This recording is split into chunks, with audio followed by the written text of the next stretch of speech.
میں نا سر سویڈن سے پیرس جا رہا تھا، 45 منٹ کی ٹوٹل فلائٹ ہوتی ہے، 2 والی سیٹ تھی اور جہاز بھی ایسا تھا اس کا ہارن کے علاوہ ہر چیز بج رہی تھی، کرسیاں بھی اس کے ہل رہی تھی۔ میرے ساتھ ایک بندہ بیٹھا ہوا تھا، اس نے مجھے پوچھا آر یو مسلم؟ میں کہا الحمدللہ، کہنا آئی ایم کرسچن۔ اس نے ایک سوال کیا، میں نے کہا یار سوری، میں پتہ کیا 45 منٹ میں اتنی لمبی نہیں بات ہو سکتی۔ مجھے کہنے لگا اچھا، میں نے کہا ایک سوال آپ کر لو، ایک میں کر لیتا ہوں۔ مجھے کہنے لگا your turn is first. Okay. میں نے کہا حضرت مریم علیہ السلام، حضرت مریم پاک بی بی، تیرا اور میرا اس کے ساتھ کیا رشتہ ہے؟ کہنے لگا ہم دونوں اس کے بیٹے ہیں، وہ ہماری ماں ہے۔ میں نے کہا ہم دونوں بھائی ہوئے؟ کہنے لگا یس۔ اور میں نے کہا جو میری اور تیری پاک ماں مریم کے اوپر الزام لگاتا ہے وہ دوست ہے، اور جو تیری اور میری پاک ماں کی پاکیزگی کی قسمیں کھاتا ہے، گواہی دیتا ہے، وہ دشمن ہے۔ دونوں خاموش ہو گئے۔ میں کہ اٹس یور ٹرن ناؤ۔ تو کی بچے ہونا دے کول کہنا میں نے کہا give me your telephone number, I will call you later۔ 3 دن کے بعد میں پاکستان آیا، مجھے اس نے کال کی، اس نے کہا you reach in Pakistan۔ میں کہا الحمدللہ۔ 11 دن کے بعد میں مکہ مکرمہ میں کھڑا بیت اللہ کے سامنے، تو مجھے اس کی کال آ گئی، کہنا mister Iftikhar this is Daniel, where are you؟ میں کہا I'm in front of بیت اللہ، you know بیت اللہ؟ کہنا I don't know۔ میں نے اس کو بتایا کہ بیت اللہ کیا ہے۔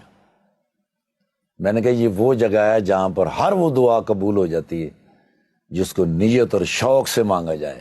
اللہ اکبر۔ تو کہنے لگا کیا دعا مانگی؟ میں کہ یہ کہ میں اور میرا بھائی دونوں بھی کبھی یہاں کھڑے ہوں۔ او تہاڈی خیر فساد تبران۔ اس کا فون کٹ ہو گیا،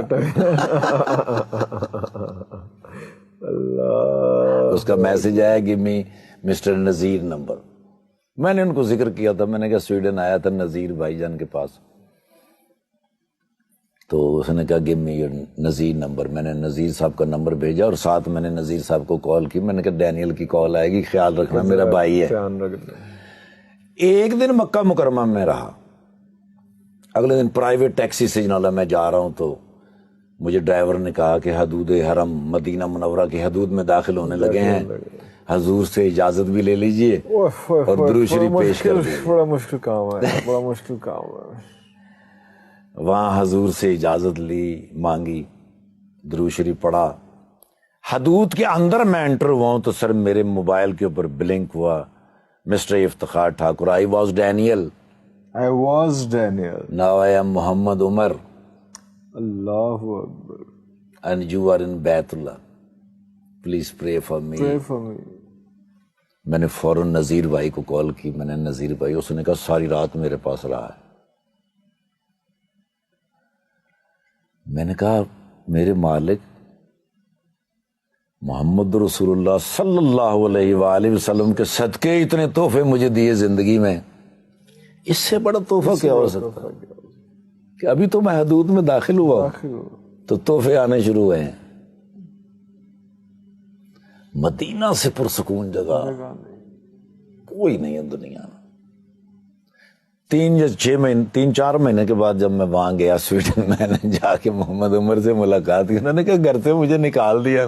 کوئی نہیں خیر۔ میں نے ابھی یہ چھوٹا سا سٹور ڈالا ہے، اس سٹور کے اوپر رہتا ہوں، اسی پہ رہتا ہوں، وہیں پہ کام چل رہا ہے۔ یس۔ 1 سال کے بعد وہ پاکستان آیا میرے پاس، تو ہماری ایک سٹار ہیں تھیں یہاں کی، بہت اچھی سٹار، سنگر بھی تھیں اور اداکارہ بھی بہت کمال تھی۔ میں نے ان سے ایک دفعہ پوچھا، میں نے کہا شادی کیوں نہیں کرتی؟ انہوں نے کہا میری ماں ہے، ماں کا خیال کون رکھے گا؟ میں کہا ماں جب دنیا سے چلی جائے گی، جانا تو ہے ہی، تمہارا خیال کون رکھے گا؟ ان سے میری ملاقات ہوئی تو انہوں نے کہا امی بہت بیمار ہیں۔ میں نے کہا امی تو بیمار ہیں ہی ہیں، میں نے جو بات کی تھی اس کے بارے میں کیا سوچا؟ انہوں نے کہا دیکھیں بڑا مشکل ہوتا ہے کسی شوبز کی لڑکی کا کسی کے ساتھ نکاح کر لینا اور اس کے بعد تانے سہنا ساری زندگی. میں نے کہا پھر بتاؤ کیا کرنا ہے, ہونا تو یہ چاہیے.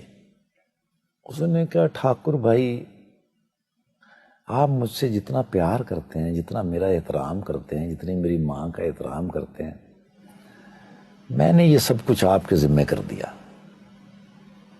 جاؤ جو دل کرتا ہے کر دو.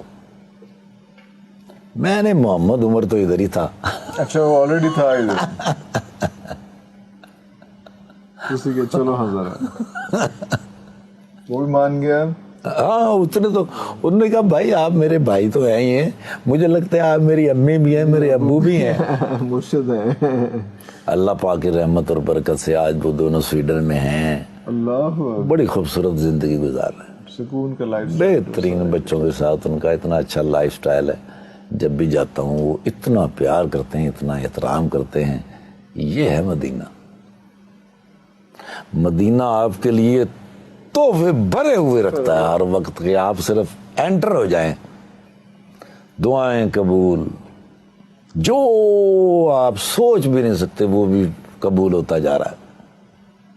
مدینہ دنیا کا سب سے میٹھا شہر ہے سر. فضا اچھی, ہوا اچھی, لوگ اچھے, نہ کوئی تیز چلتا ہے نہ کوئی اونچا بولتا ہے. اذان کی آواز بھی اور ایسی مزیدار اور میٹھی کہ دل کے اندر اتر جائے.